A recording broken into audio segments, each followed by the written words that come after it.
Hello everyone, hope you're doing well. It's time to have a look at the packs that are on sale for Germany, and there's a lot of the similar ones that we've seen previously, but they're all pretty decent vehicles. Like, there's none which kind of stand out as terrible. Probably the weakest one is the one you see before you, which is the Focke-Wulf 190 D13. But then again, it did get dropped in BR, so it's actually at a pretty nice BR right now.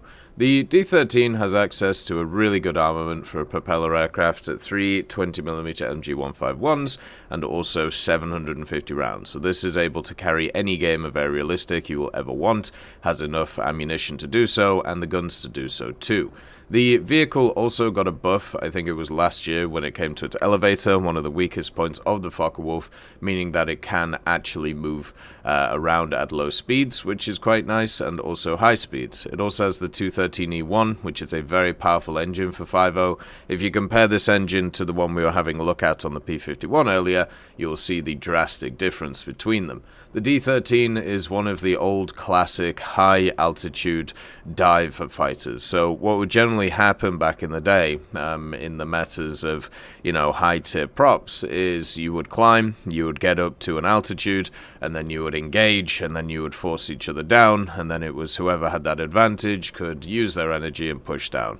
Nowadays, that's a little bit different because the maps have changed, and also the way that, people play have changed, but that doesn't mean that you can't do that still with the Dora. Like, you can still play that playstyle, and you can still do very well with it. You've just got to watch out for those kind of high energy propellers at high altitude, but a lot of them are at 6.0 and 6.3, and guess what? They changed the BR of this thing so it doesn't phase them. So the D13 is in a really nice place. It's also rank 4, so it can research you into jets. There's not a ton of really nice rank 5 jets for Germany, so this can kind of get you through them as well, and also it can make you a ton of SL while doing it. The other thing is it does have a limited use, and I will say limited use in ground.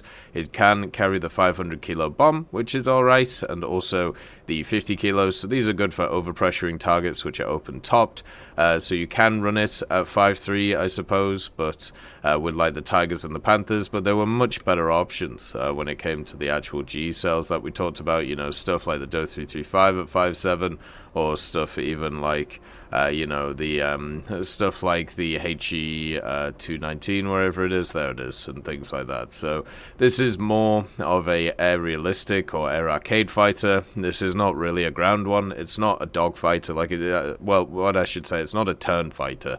It's very much a high energy fight target, disappear for a bit, loop on it, annihilate it, and then move on to the next one.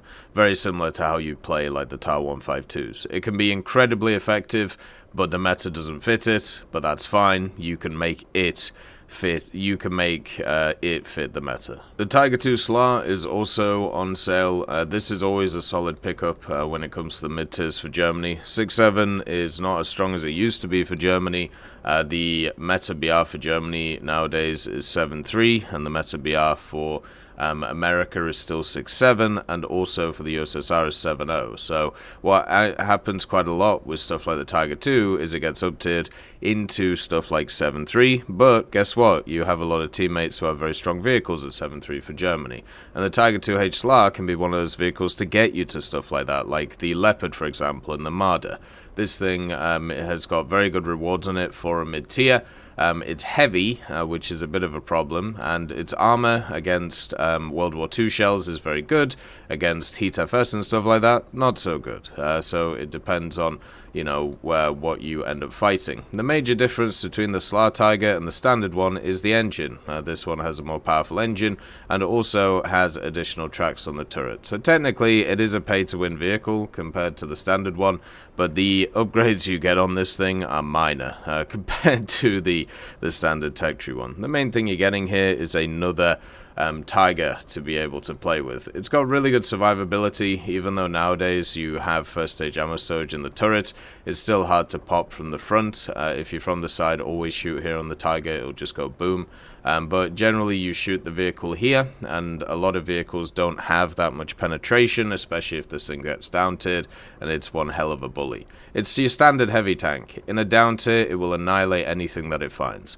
In an up tier, you'll have to play like a medium tank and play more defensively. And at its tier, it works very well. The only thing that I would say is better than it is the standard T-34 for the Americans at 6.7 as well.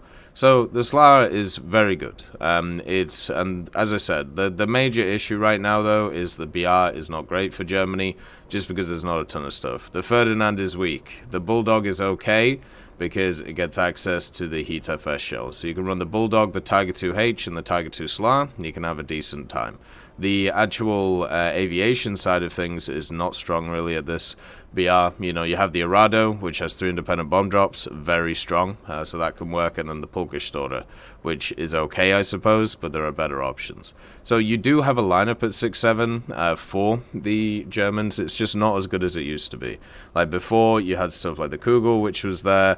You had stuff like the Panther II, the Flak Panzer, the Tiger II 105, all of these which are not available anymore. And also you had the RU-251 at 6.7 as well. Then I suppose you got the Elephant if you ground that out in one of the battle passes. So yeah, the SLA by itself is a very good vehicle. Its lineup is not as what it used to be, but it can get you into those lineups, which are really nice.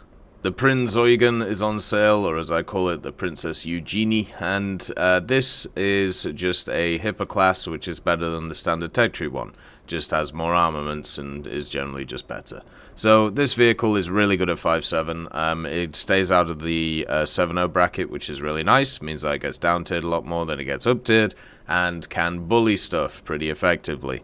There's a lot of stuff at 5.0 that the Eugen just doesn't even care about. It's very much one of those boom or bust vehicles. So if you're in a down tier or at your tier, it's incredibly good. If you get up tiered, you get annihilated. It's just how, you know, naval goes. I don't know how else to put it. It has 4 dual mounted 203s, which have very good firepower on them. You know, 5 rounds per minute, which isn't the best, but they do have some very hefty shells that they can use. No matter what you face, as long as you don't come up against crazy battleships, you'll be able to penetrate. It does have a ton of torpedoes that you can use as well, and the main thing is its AA armament is nuts. So it has 6 dual-mounted 105s as a secondary, which is nice, but then 18 40mm Bofors, and also 6 quad 20mm. So planes are not getting close to you. That's probably the way to put it. It also has 2 20mm dual ones as well. So just to kind of give you an idea of the firepower that's on this thing against aviation stuff, it's kind of nuts. One of the things that's also really nice is the simple fact that if you run this alongside other machines, it can be used as kind of an AA cruiser. So you can end up like just annihilating stuff as you go. And I think against like smaller machines as well, the 20s, the 40s and everything else are just gonna tear apart pretty much everything that you find. So it's just one of those vehicles that used to be meta, and I mean like at the highest tier of the game. It's been power crept a little bit, but at its standard BR, it still feels really good. And there aren't that many options to kind of grind through this German tech tree if you want to get to the high echelons of it. And also with stuff like the Bismarck and of course the Tirpitz and all of those to come, it might be a time to pick this up when it's 50% off, so you can start grinding those higher tier stuff in preparation for those.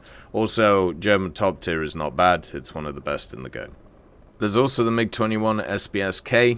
This thing is kind of a mixed bag. So it's one of those vehicles which has trade-offs, and generally for newer players, vehicles with trade-offs are bad ideas. But for people with a little bit of experience or veteran players, trade-offs are okay because you know how to work around them. What I mean by this is if you actually have a look at the armaments of this thing, which are the important thing, you can either bring a gun or you can bring countermeasures. So if you want to still use the gun, you can't defend yourself in that way. Also at the same time, you can either take 4 R3Ss or 2 R60s or 2 R13M1s. whichever one works for you. So this thing does have custom loadouts, by the way, so this is not all the loadouts that you can take, and also at the same time you can mix and match if you feel like, so you can take certain missiles and not other ones. But yeah, so the trade-off is, do you want to be more offensive or do you want to be more defensive? Generally, people at this tier, at 10.0, will want to be more defensive because there's so many crazy missiles around, so therefore you basically become just an R60 launcher, which, to be honest, this thing is not a bad R60 launcher. It's much better than the Yak-38, which is the other R60 launcher, but it has to be understood that that's what's going on. This thing is much more an aerialistic machine than a combined arms machine. It doesn't have the ground ordnance to be able to, you know, really affect the battle, and it only has rocket CCIP as well. So if you are an aerialistic player looking to grind through Germany, it may be worth having a look at this thing compared to other things. I think the G91R4, though, was probably a better pickup than this, just for the time being. But if you're looking for a MiG-21, you know, which has limited armaments, which means that it's lower BR than other machines like the SMT and the MF, this one is the one to go for, right? It has a very strong engine. It has access to a pretty decent radar that you'll never use. If you want to bring 4 missiles, you can do. They're just the R3Ss, so they're the worst ones. R60s are some of the best missiles in the game. And since, you know, you still face stuff without countermeasures in this thing, like F4Cs and other vehicles like that, if you get downed, and also the meta generally fits this thing pretty well, just because of its speed and also its maneuverability. The MiG-21s is always a good platform. It's just the fact that this thing has odd trade-offs means that it might not be the easiest thing to play. But if you can work around them, like, you know, you're doing stuff like the Yak-38 and so on, then you can have a great time in it. The platform itself is good. It's just, I feel like if your positioning is bad and you're not bringing the defensive capabilities, you will die a lot and you'll get frustrated. The TURM 3 is an oddball vehicle, and the basic reason is because it has capabilities which can make it very, very strong, but I've never seen one take over a game. This one, my expectations of it, I feel like, were higher than what I've seen, but also I haven't had a ton of playtime in it. So maybe it's just me not getting used to it, or, you know, not seeing people get used to it. The TURM 3 has all of the aspects or potential to be a really good vehicle. It has a stabilized 105mm with a 5-second autoloader on it. It has access to a 30mm, so you can, you know, hit barrels or you can take out planes with it. It doesn't have a ton of crew and it doesn't have a ton of armor, but what it does have is a beefy engine for its weight, meaning that it can motor around the place. It has really good gun depression, even though it's a very tall vehicle. Its major issues is that it doesn't have a lot of armor, and it has this huge ammo rack on it. So the ammo rack gets closer to the gun, so if you take like 20 rounds, it only like takes up this little bit here, so therefore it makes it smaller. But that's the major issue you have with the vehicle. But if I feel like, as a vehicle, this thing should be way better than it is. It has so many good capabilities on it, and the major problem that it has is that it only has access to Heat FS. And when you're at 8.0, you start running into stuff at 8.3 and 8.7 that has stuff like composite armor, that has stuff which can actually deal with your Heat FS. So if it had like KPF SDS, I mean, it would probably be a much higher BR as well, but that would make its combat characteristics a lot better. You can also bring some Sabo though, because you have a pretty quick reload. But when I compare this to a bunch of other vehicles at 8.0, this thing should be really strong. But as I said, I've just never seen it happen. The other thing is, you're super limited when it comes to rank 5 for Germany and premiums. You know, you've rank 6, you've got the 3 big hitters. But for rank 5, you've just got the TURM 3 and also the Pattern 2, which isn't very good. So if you're looking for a rank 5 vehicle, this is all you really have. And at 8.0, you know, you got the Marder 1A3, which is quite nice. You've got the Rakuten, which isn't bad. You've got the M48, which is quite good. So you've got a decent lineup around it. It's just I feel like the core basic stats of this vehicle are insanely good for 8.0. Insanely good when you compare it to other 8.0s. But I've just never seen it do anything that has kind of surprised me. So maybe you can be the first. Maybe you can be the one to kind of show the potential of this machine. The Leopard A1A1 L44 is on offer once again, and this one is just a fantastic pickup. It's at 9.0, so it gets some pretty nice matchmaking. Obviously right now, with the premiums the way that they are, with the TURMs being a 9.7 and the 2A4 and DS being a 10.0, you do get a decent amount of up tiers, but the L44 can still deal with them, you know, and if it stops being able to deal with them, then Gaijin will just give it a new round for its 120mm. What this is just A1A1 with a 120mm instead of 105. It gets the 8.7 second standard reload for the 120, it gets really good gun depression that it doesn't deserve, and also, after all these years, our boy still has his hand in the cannon breech, which is super fun. But the main thing about this vehicle is it's extremely mobile. It has wonky armor, which it doesn't deserve. What I mean by this is, like, it'll just bounce shots off here, that it just shouldn't do. And it's very annoying, which is why I usually shoot here or here instead. But yeah, it's mantlered as Super Trolley to be able to shoot. It has all of the nice bells and whistles you'd want. It has Gen 1 thermals, it has a laser rangefinder, it has DM13, which is completely fine for 9.0 by the way, and if you get up-tiered into the TURMs, you can still deal with it. If you get up-tiered in stuff like the challenges, then yes, you're going to struggle to be able to pen its turret, but it'll still pen weak spots and still do a ton of damage because it's a 120mm. It also gets smokes, it gets a ton of them to keep it alive. It's just, once again, just like the XM1, it doesn't do anything bad. Like, its survivability isn't great, but welcome to this tier. There's a bunch of vehicles which do not have a good survivability at this tier. That's just how this works, you know, it's how a lot of these vehicles are set up. It is who shoots first. And with the A1A1, it gives you the best opportunity to shoot first, because it has the mobility, it has good targeting speed, and also it has thermals, and all of the other nice things on it. This is a fantastic vehicle surrounded by a very good lineup. Now, 9.0 isn't as strong as it used to be when it comes to the Germans, and that's because it was ridiculously strong before. You still have a good lineup, but before you used to have stuff like the Puma, the Begleitpanzer, the KPZ. A lot of those have gone up because guess what? They were overpowered at their BR. They're still really good, by the way. The 1A5 is still there at 9.0, the A1A1 is, so you've got your MBT lineup. You've got stuff like the Super that you can bring in, which if you need that extra penetration, that has the DM33, so you can have fun with that. The Jagdpanzer can easily get up-tiered. This thing's fantastic. You can bring in the Gepard as well. The only place it kind of struggles is the air stuff. Your only option really is the R4 or the R3, which has access to the AS-20s. Everything else doesn't really fit too well. You know, you got the MiG-15. I suppose you can bring in the Arado with the 3 separate bomb drops, but it's kind of outclassed at the BR. And then the F-84F if you have a Death Wish. So there's a few options there. But the L44 will always be a good vehicle by itself. It still has a good lineup even after all of the up tiers or up BRs they've done to a lot of these vehicles. It's still fantastic. It works very, very well. The last one for Germany is of course the Leopard 2A4. This is a special Leopard 2A4 though, because it has a camo on it, but it doesn't really make any difference compared to other stuff.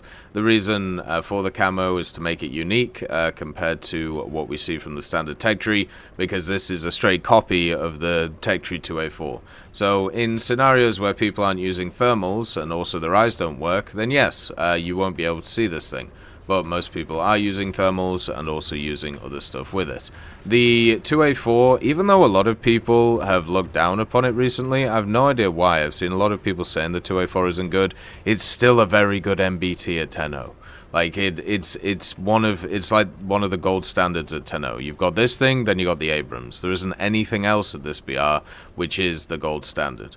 Right, so the 2A4 is still fantastic. It's got good armor, it's got good mobility, it's got a standard gun in the 120mm. It even gets a 7.8 second reload, which is really nice on it. Has the 4-man crew, has the blowout panels in the back, so you know if you get hit, then you're still alive. Has the 1300 horsepower engine, which I think goes up to 1500. It has great mobility. It has everything you would want when it comes to a 10.0 MBT. It has Gen 1 thermal. thermals. It has DM23 for the 120, laser rangefinder, smoke grenades. It has millions of smoke grenades, by the way. It has 16 grenade launchers, and I think they fire in groups of 2 or 4. So you have a ton of smokes that you can use.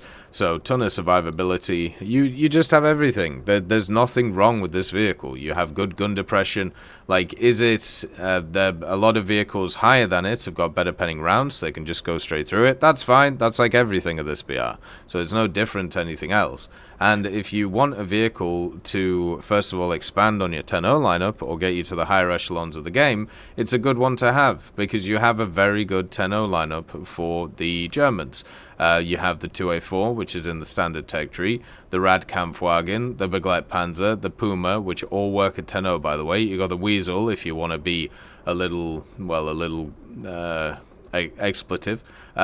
You have the 2K, which just got a buff to its gun as well to bring in.